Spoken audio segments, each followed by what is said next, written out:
Bismillahirrahmanirrahim. Assalamualaikum warahmatullahi wabarakatuh. Selamat pagi. Sebelum kita mulai pembelajaran sosiologi hari ini, Ibu minta kalian untuk mempersiapkan diri terlebih dahulu ya. Jika sudah siap, kita akan mulai pembelajaran hari ini. Sebelumnya, mungkin kalian bertanya, apa sih sosiologi itu? Apa yang dipelajari dalam sosiologi?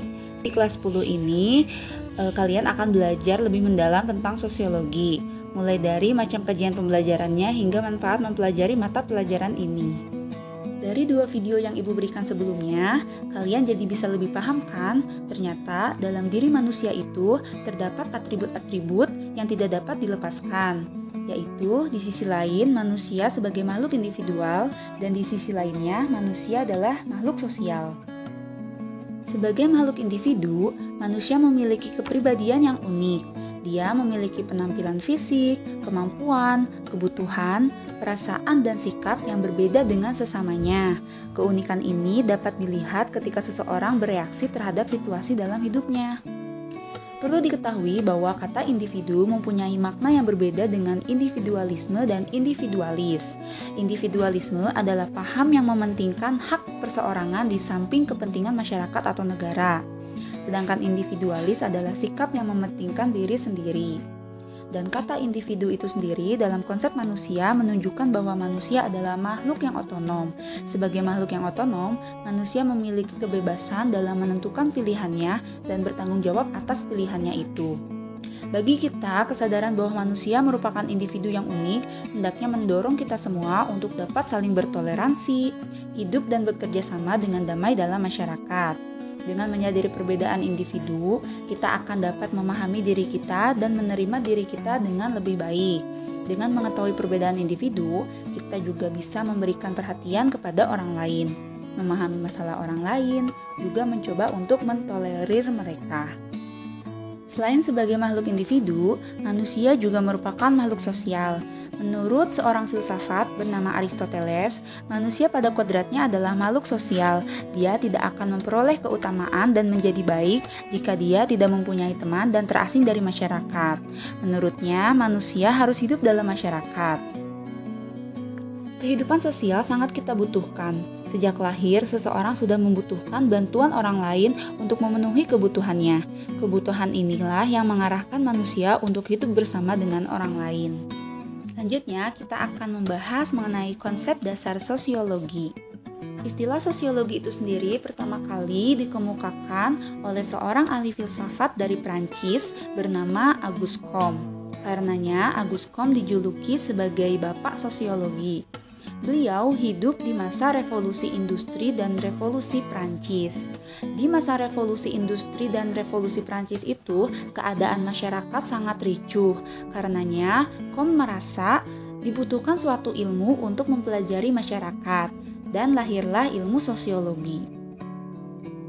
Istilah sosiologi berasal dari 2 kata, yaitu sosios dan logos. Sosius berasal dari bahasa Latin yang artinya kawan, sedangkan logos berasal dari bahasa Yunani yang artinya kata atau berbicara. Dengan demikian, sosiologi berarti ilmu yang mempelajari masyarakat. Sebagai bagian dari ilmu sosial, objek kajian sosiologi adalah masyarakat. Di awal perkembangan ilmu sosiologi, muncul beberapa tokoh-tokoh sosiologi yang disebut dengan sosiolog mengemukakan definisi dari ilmu sosiologi itu sendiri. Di antaranya yang pertama adalah Emil Durkheim. Emil Durkheim mengemukakan bahwa sosiologi adalah ilmu yang mempelajari fakta-fakta sosial, yaitu fakta-fakta yang berisi cara bertindak, berpikir, dan berperasaan yang ada di luar individu. Fakta-fakta tersebut mempunyai kekuatan untuk mengendalikan individu. Contohnya, di sekolah, seorang murid diwajibkan untuk datang tepat waktu, menggunakan seragam, dan bersikap hormat kepada guru. Kewajiban-kewajiban tersebut dituangkan ke dalam sebuah aturan. Aturan ini memiliki sanksi tertentu jika dilanggar. Tampak adanya sistem yang bersifat memaksa dan mengendalikan si individu. Sementara itu, menurut Max Weber, pokok kajian sosiologi adalah tindakan sosial. Tidak semua tindakan manusia dapat dianggap sebagai tindakan sosial. Suatu tindakan disebut tindakan sosial hanya jika tindakan tersebut dilakukan dengan mempertimbangkan perilaku orang lain. Sebagai contoh, menanam bunga untuk kesenangan pribadi bukan merupakan tindakan sosial, namun menanam bunga untuk diikutsertakan dalam sebuah lomba sehingga mendapat perhatian orang lain merupakan tindakan sosial. Bagi Wright Mills, pokok bahasan sosiologi adalah imajinasi sosiologi. Imajinasi sosiologi diperlukan untuk dapat memahami apa yang terjadi di masyarakat maupun yang ada dalam diri manusia. Menurut Mills, dengan imajinasi sosiologi, kita mampu memahami sejarah masyarakat, riwayat hidup pribadi, dan hubungan antara keduanya. Peralatan pokok dalam imajinasi sosiologi adalah kemampuan untuk melihat perbedaan antara personal trouble dan public issue. Personal trouble adalah masalah pribadi dan merupakan ancaman terhadap nilai yang didukung pribadi. Sementara public issue adalah hal yang di luar jangkauan kehidupan pribadi individu dan merupakan ancaman terhadap nilai yang didukung bersama.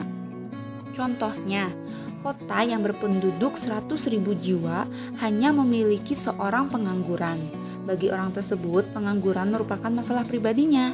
Masalah ini dapat diatasi dengan mempertimbangkan ciri dan keterampilan individu yang bersangkutan. Namun, jika dalam satu kota berpenduduk 50 juta jiwa, dijumpai 15 juta pengangguran, maka hal tersebut adalah public issue yang pemecahannya berada di luar kemampuan pengangguran yang bersangkutan. Berbeda pandangan dengan Wright Mills, dalam pandangan Peter L. Berger, pokok bahasan sosiologi adalah pengungkapan realitas sosial. Mohon maaf ya sebelumnya, di sini Bu ada salah ketik. Harusnya yang tindakan sosial itu adalah realitas sosial, karena kalau tindakan sosial itu menurut Max Weber, sedangkan menurut Peter L. Berger, pokok bahasan sosiologi adalah realitas sosial. Maksudnya adalah seorang sosiolog harus bisa menyingkap berbagai fenomena yang menjadi suatu realitas yang tidak terduga. Syaratnya, sosiolog tersebut harus mengikuti aturan-aturan ilmiah, melakukan pembuktian ilmiah dan objektif dengan mengesampingkan prasangka pribadi, mengamati fenomena secara jeli, dan menghindari penilaian normatif. Hal ini disebabkan realitas sosial adalah sebuah bentukan dan bukan sesuatu yang ada begitu saja sehingga harus dilihat secara objektif. Selanjutnya, kita akan membahas objek kajian sosiologi. Jadi, objek yang dipelajari dalam mata pelajaran sosiologi adalah masyarakat dan seluruh perilaku sosial serta perubahan yang terdapat dalam masyarakat. Kata masyarakat berasal dari akar kata bahasa Arab yaitu musyarak yang artinya bersama-sama. Istilah masyarakat dalam bahasa Inggris adalah society. Kata society berasal dari bahasa Latin yang sudah kita sebutkan tadi yaitu socius yang artinya adalah kawan.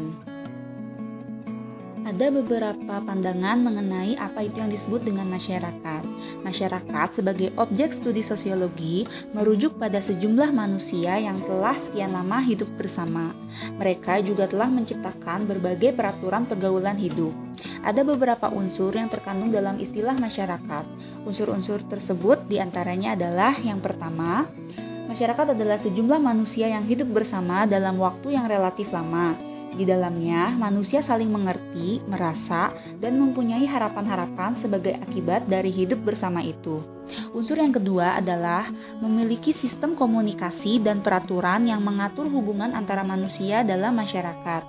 Unsur yang ketiga adalah manusia yang hidup bersama dan merupakan suatu kesatuan. Dan unsur yang keempat adalah manusia yang hidup bersama merupakan suatu sistem hidup bersama yang menimbulkan kebudayaan di mana setiap anggota masyarakatnya merasa dirinya masing-masing terikat dengan kelompoknya itu sendiri. Dalam mempelajari masyarakat sebagai objek kajian, sosiologi memfokuskan studinya pada 3 hal. Yang pertama adalah hubungan timbal balik antara individu dengan individu. Yang kedua adalah hubungan antara individu dengan kelompok. Dan yang ketiga adalah hubungan antara kelompok yang satu dengan kelompok yang lainnya. Dan proses yang timbul dari hubungan-hubungan tersebut dalam masyarakat. Untuk pertemuan hari ini, Ibu cukupkan sekian. Kita sudah membahas mengenai hakikat manusia, juga konsep dasar sosiologi yang terdiri dari pengertian ilmu sosiologi itu sendiri, dan juga objek kajian sosiologi. Jika kalian ada yang belum paham dan ingin ditanyakan, boleh banget ajukan pertanyaannya di grup WA ya. Sebutkan nama dan kelasnya terlebih dahulu. Insya Allah untuk pertemuan yang akan datang, kita akan melanjutkan materi di bab 1, yaitu dengan submateri sosiologi sebagai ilmu pengetahuan. Kalian jangan lupa dibaca-baca lagi ya materi yang sudah dipelajari hari ini, dan siapkan juga untuk yang minggu akan datang. Sampai jumpa. Wassalamualaikum warahmatullahi wabarakatuh.